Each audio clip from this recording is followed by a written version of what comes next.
इस वक्त मेरी उम्र 16 साल थी। घर में कोई नहीं था।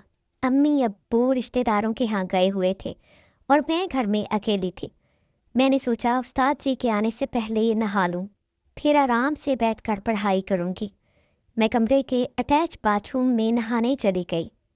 कुछ देर बाद बाहर आई तो सामने उस्ताद जी सोफे पर बैठे मेरा इंतज़ार कर रहे थे।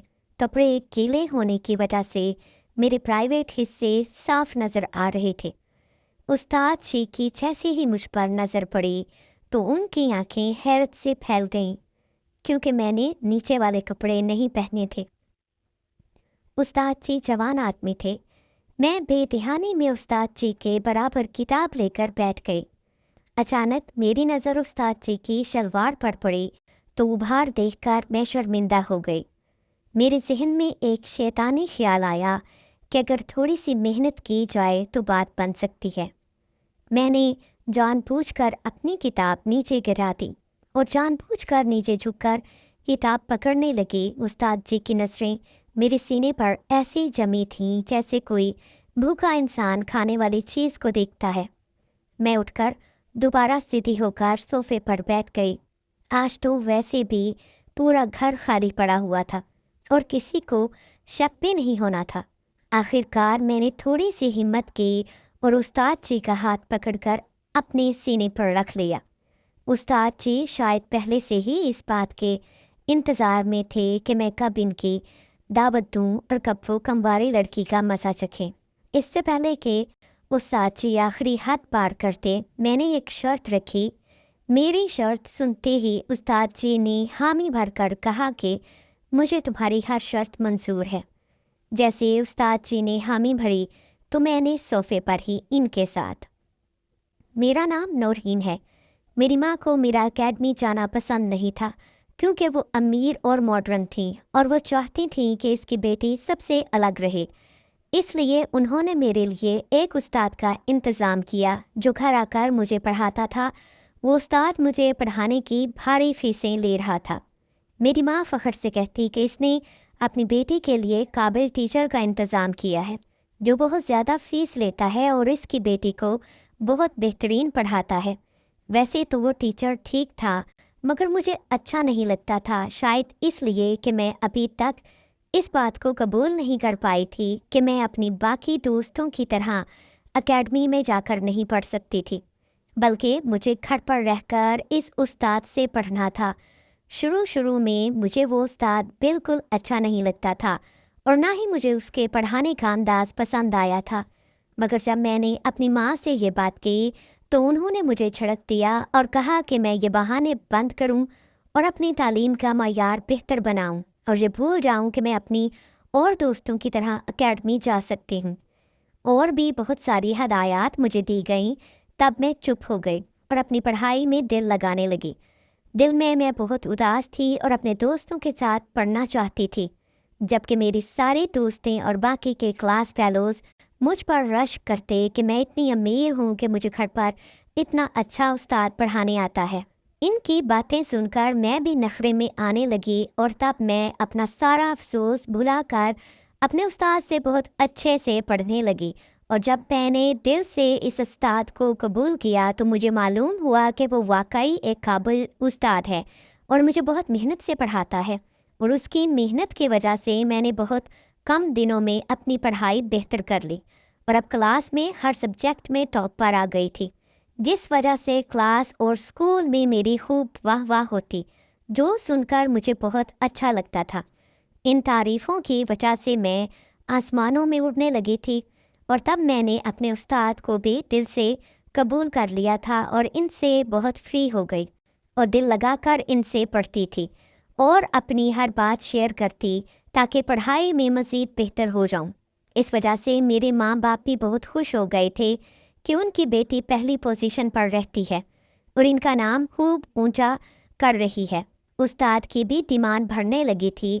उसने अपनी फ़ीस बढ़ाने का कहा, जो मेरे माँ बाप ने बिना कोई एतराज़ किए इसकी डिमांड पूरी कर दी। इसके कुछ टाइम बाद इसने मेरे बाप से कहा कि वो शाम में मुझे पढ़ाने आया करेगा, क्योंकि दिन में उसके पास वक़्त नहीं होता। उसकी ये बात भी मेरे माँ बाप ने मान ली थी और इनको कोई एतराज़ नहीं था, बल्कि किसी भी बात पर कोई एतराज़ नहीं करते और अक्सर मेरे माँ बाप को रात में बाहर जाना पड़ता था। इस वजह से उन्होंने इस तरफ ज़्यादा तवज्जो नहीं दी कि मैं किस तरह और कैसे पढ़ती हूँ। मैं खुश थी कि मैं पढ़ाई में बहुत अच्छी हो गई हूँ, मगर मैंने कभी सोचा भी नहीं था कि मुझे ऐसे वक्त से भी गुजरना पड़ेगा कि मैं जीने के काबिल भी नहीं रहूँगी।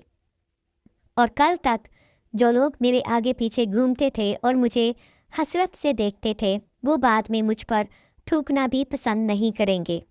इस शाम जब वो मुझे पढ़ाने आया तो हस्बे मामूल मेरे वालिदैन पार्टी पर जाने के लिए तैयार थे। वो तकरीबन हर शाम या फिर रात ही किसी पार्टी या किसी शादी में जाते थे और पीछे मेरे पास ताई माँ और एक मुलाजिमा छोड़ जाते। मगर इस रोज़ ताई माँ अपने गांव गई हुई थी और मुलाजिमा की तबीयत ख़राब होने की वजह से क्वार्टर में जा चुकी थी और घर में मैं अकेली और तन्हा थी।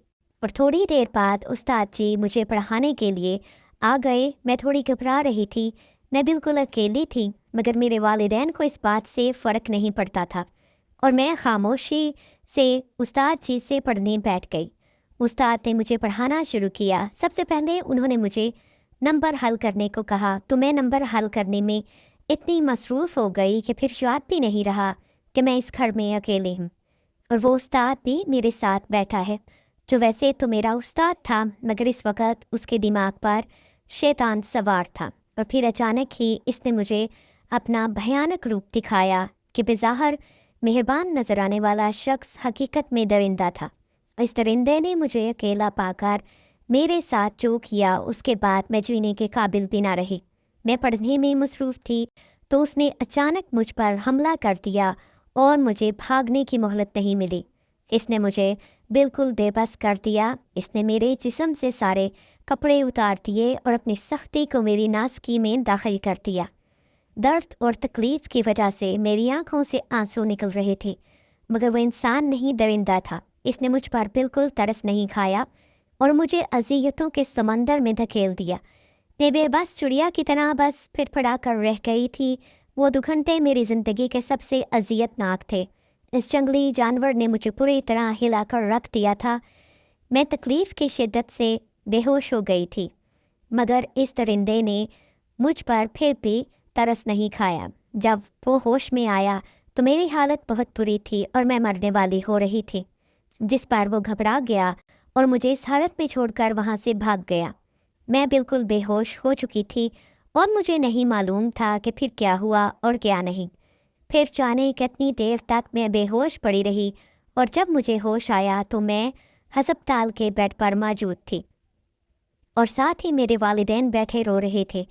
पहले तो मुझे समझ में नहीं आया कि मैं कहाँ हूँ और क्यों हूँ, मगर फिर जब धीरे धीरे मेरे हवास जागने लगे तो वो पूरा मंजर मेरी आंखों के सामने घूमने लगा।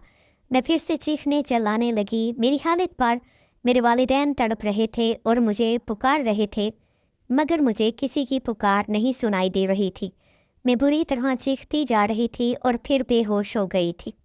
मेरी हालत पर मेरे वालिदैन दुख और पछतावे में जलने लगे थे। फिर तकरीबन 14 दिन बाद मैं जब संभली तो मेरे माँ बाप मुझे घर ले आए। अब मैं पहले की तरह चीखती चलाती नहीं थी, मगर अब मैंने बोलना ही छोड़ दिया था और अपने वालिदैन की तरफ तो मैं बिल्कुल भी नहीं देखती थी। मुझे इनसे नफ़रत हो गई थी। काश वो इतने गाफिल और लापरवाह न होते तो मेरे साथ ये सब न होता। ज़िंदगी जीने वाली लड़की हर चीज़ से दूर हो गई थी। मैंने सबसे मिलना जुलना छोड़ दिया था, यूं कमरे में ही पड़ी रहती थी।